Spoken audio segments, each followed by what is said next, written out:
Bonjour et bienvenue dans ce nouvel épisode de mon podcast Mon Psy part en live. Je suis Julien Borloo, psychologue à Lausanne et aujourd'hui on va parler du concept de la double contrainte ou double bind en anglais. Alors normalement pour les psychologues qui m'écoutent, parce que je sais qu'il y a beaucoup de psys qui m'écoutent, eh bien ils ont déjà entendu parler de ce concept-là, sûrement pendant les études ou en dehors, mais c'est une notion qui n'est pas forcément connue du grand public. Pourtant, on y a tous déjà été confrontés.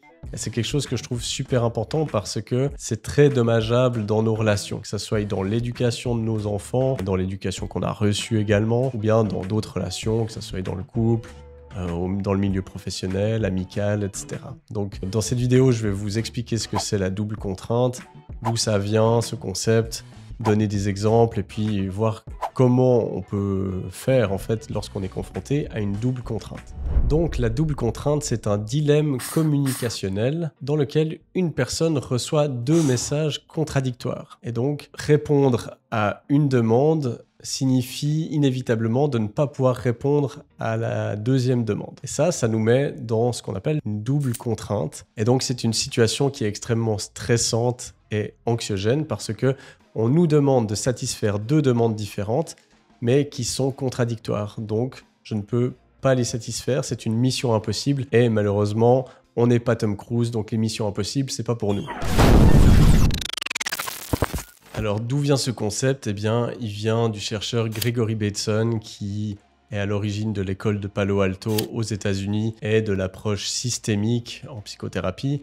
Alors, si ça t'intéresse, si tu ne sais pas ce que c'est l'approche systémique et si tu veux en savoir un petit peu plus sur Gregory Bateson notamment, eh bien je te recommande mon épisode de podcast numéro 113 parce que je parle de comment choisir son psychologue et je parle des différentes approches. Donc c'est un concept qui date de 1956, c'est assez vieux.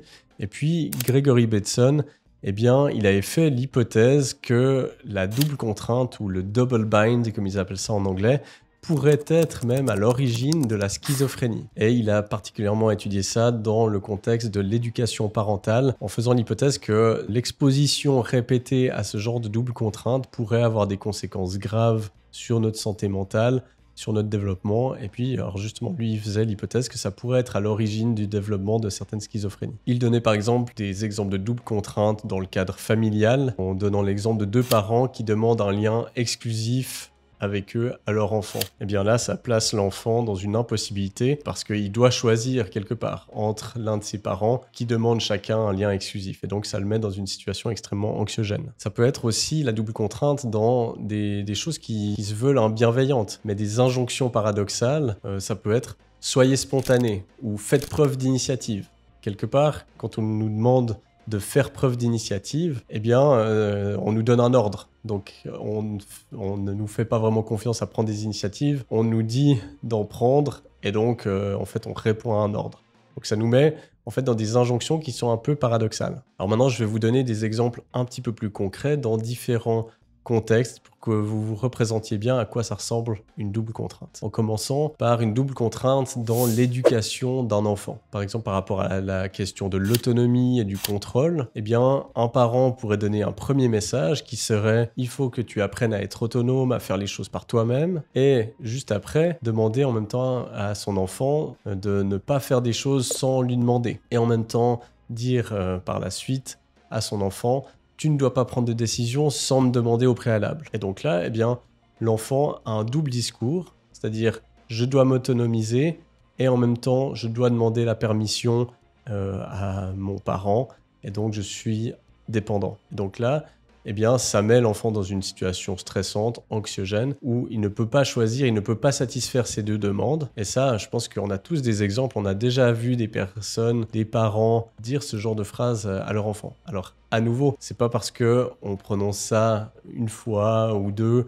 que ça va être extrêmement problématique. C'est si on est constamment dans ce genre de double contrainte que cela va avoir un effet délétère sur notre enfant. Un autre exemple avec les enfants, ça peut être l'expression des émotions. D'un côté, on va dire à l'enfant, mais c'est bien, c'est important d'exprimer ses émotions. Et puis tout d'un coup, il va commencer à pleurer, à faire une crise. Et puis, on va lui dire, non, ne pleure pas, c'est pas grave, arrête de pleurer. Eh bien, à nouveau, l'enfant ne peut pas satisfaire ces deux demandes parce qu'on lui demande en même temps d'exprimer ses émotions et en même temps de les réprimer. Donc, il va être tantôt inhibé dans ses émotions, tantôt encouragé à les exprimer, et ça, c'est très problématique. Un dernier exemple au niveau de l'éducation, c'est par rapport à la réussite et aux différents concepts. Est-ce qu'on se focalise plus sur le processus ou sur le résultat? C'est-à-dire que peut-être qu'un premier message, ça va être l'important, c'est de faire de ton mieux, les notes, c'est pas ce qu'il y a de plus important. Et puis tout à coup, eh bien, l'enfant ramène une mauvaise note, et puis on va lui dire « Mais non, c'est important, il faut que tu travailles plus, pourquoi tu as eu une mauvaise note? T'as pas assez travaillé, il faut que tu te donnes. » Et à nouveau, eh bien, l'enfant va être perdu entre ces deux injonctions. D'une fois où ce qui est important, c'est le processus, les notes, c'est pas ça qui est important. Puis de l'autre, on va extrêmement valoriser la note et puis le réprimander s'il en a une mauvaise. Maintenant, on peut retrouver des doubles contraintes dans toutes les relations, mais ça implique du coup des relations amoureuses. Alors, un exemple que j'entends souvent dans mon cabinet, qui est une magnifique double contrainte, c'est quand on va faire une demande à notre partenaire, par exemple en lui demandant j'aurais envie que tu me fasses plus de compliments ou que tu me fasses des attentions de temps à autre. Donc on exprime quelque chose. Et puis ensuite, eh bien, quand notre partenaire va venir nous faire un compliment, nous offrir une attention, eh bien on va lui dire « Ah mais non, mais en fait j'aurais eu envie ou j'aurais besoin que tu y penses par toi-même parce que maintenant que je te l'ai dit, eh bien c'est plus pareil, ça vaut pas autant. » Eh bien là à nouveau c'est une incroyable injonction paradoxale parce que on demande quelque chose et puis ensuite quand la personne le fait, on n'est toujours pas satisfait et donc la personne ne peut pas sortir gagnant entre guillemets de cette situation, il ne peut pas satisfaire la demande et ça c'est une magnifique double contrainte. Un autre exemple de double contrainte dans une relation amoureuse, ça peut être quand on dit à son partenaire « j'ai besoin qu'on passe plus de temps ensemble » et puis tout à coup, eh bien, il va faire des propositions et puis alors là, on va lui répondre « non, en fait, j'ai besoin de mon espace personnel, t'es trop envahissant. » À nouveau, notre partenaire ne va pas savoir comment satisfaire notre demande. Enfin, c'est pas qu'il va pas savoir, c'est qu'il ne peut pas la satisfaire. Et donc, il ne va plus savoir comment réagir là-dedans. Ou ça peut être, ça c'est aussi quelque chose de très fréquent dans mes consultations, c'est par exemple quand il y a de la jalousie. D'un côté, la personne va dire à son partenaire « Non, mais j'ai besoin que tu me racontes ce que tu fais ou ce que tu penses, ça me rassure. » Et de l'autre, quand le partenaire va lui dire peut-être ce qu'il a pensé d'une autre fille ou ce qu'il a fait durant sa soirée ou je ne sais quoi, eh bien là, en fait, tout d'un coup, ça va provoquer une réaction forte. L'autre va bouder, va lui en vouloir, va faire la gueule, va lui dire « Mais pourquoi tu m'as dit ça? Maintenant, je suis énervé ou maintenant, ça me stresse. » Et bien, à nouveau, en fait, la personne va pas pouvoir satisfaire la demande, les attentes, et puis ça enclenche après des cercles vicieux. C'est-à-dire que si un des deux sait que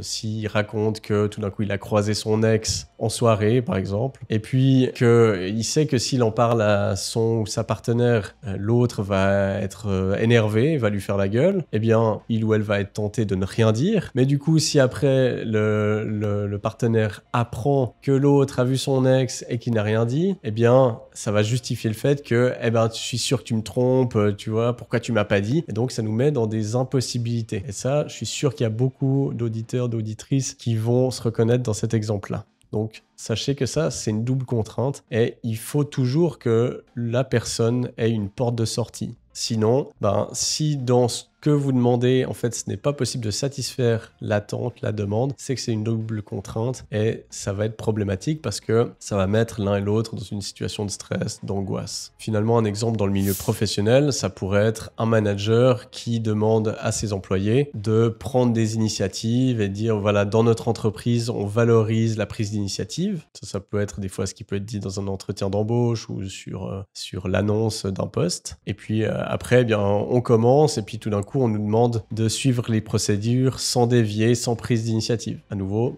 une double demande et on ne sait pas comment la satisfaire. Et ça, c'est des situations qui peuvent vraiment créer un énorme malaise et un énorme mal-être au travail, qui peuvent amener à du mobbing, à des burn-out et à des choses qui ont des conséquences assez dramatiques. À nouveau, ça pourrait être par rapport à la flexibilité des horaires, où l'entreprise annonce qu'ils ont une grande flexibilité d'horaire et en même temps, après, on demande à la personne d'être toujours atteignable en cas d'urgence. Voilà, en fait, c'est un double discours qui ne concorde pas. Alors, pourquoi est-ce que la double contrainte est extrêmement dangereuse? Eh bien, on l'a vu, elle est dangereuse parce qu'elle nous met dans une situation de stress et d'anxiété parce qu'on est face à un problème qu'on ne peut pas résoudre. On ne peut pas satisfaire toutes les demandes, donc on est voué à décevoir l'autre, à faire faux. Quoi qu'on fasse, je fais faux. D'ailleurs, ça c'est une façon aussi un peu de peut-être remarquer que vous êtes pris dans une double contrainte. C'est s'il y a cette pensée qui vous vient que non mais en fait quoi que je fasse, c'est faux, peut-être que vous êtes pris là-dedans. Ça amène à de la confusion cognitive quelque part parce que on va plus savoir prendre de décisions parce que si je vais à gauche, on va me dire d'aller à droite et inversement. Donc, je vais perdre confiance en moi, je vais plus savoir quelle décision prendre et ça, c'est extrêmement délétère. Peut-être que ça va me faire baisser dans ma confiance en moi et dans mon estime de moi parce que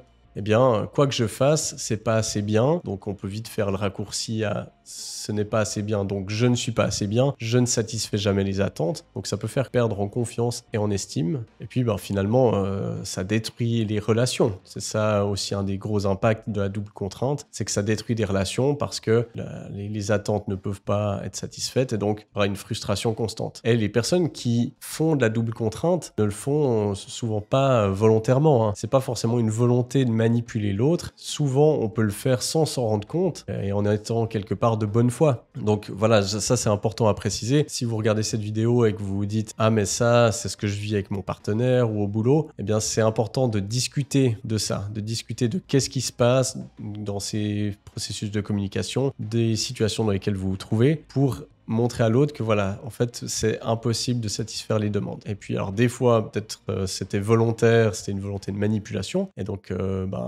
vous allez découvrir ça. Ou bien, il y a des personnes, en fait, souvent en consultation, quand je parle de ça, elles s'en rendent compte. Et puis elles disent « Ah ouais, mais en fait, je me rendais pas du tout compte de ce que je faisais. » Donc, toutes les personnes ne sont pas malveillantes, elles font exprès. Alors, comment lutter contre la double contrainte? Eh bien, on peut clarifier les attentes à travers la communication. Ça, c'est super important. C'est montrer l'impossibilité de satisfaire ces doubles attentes, chercher à clarifier au maximum qu'est-ce que la personne demande, comment, à quoi elle verra que c'est satisfait, etc. Donc la clarification, c'est super important. Donc ça va un petit peu avec ça, mais c'est au travers d'une communication ouverte sur vos ressentis, sur ce que la personne dit. C'est une façon de méta-communiquer, c'est de parler de comment on parle, communiquer sur comment on communique. Ça, c'est vraiment un truc de psy. Ça, les psys, on adore. Méta-communiquer, c'est le buzzword qu'on sort à toutes les sauces, mais je me moque un petit peu de nous, mais c'est super important parce que quand on arrive à parler de comment on communique, c'est là où on peut vraiment prendre du recul et puis prendre la distance et vraiment avoir une communication qui va être bénéfique, fructueuse. Et puis évidemment, ce qui est important, c'est d'arriver à établir des limites. Si une personne reste dans cette double contrainte, eh bien, c'est de mettre des limites claires en disant voilà, je vois que tu me poses des attentes, des demandes qui sont impossibles à satisfaire, donc je ne vais pas rentrer là-dedans. Et puis, finalement, il y a toujours l'option d'aller voir un psychologue.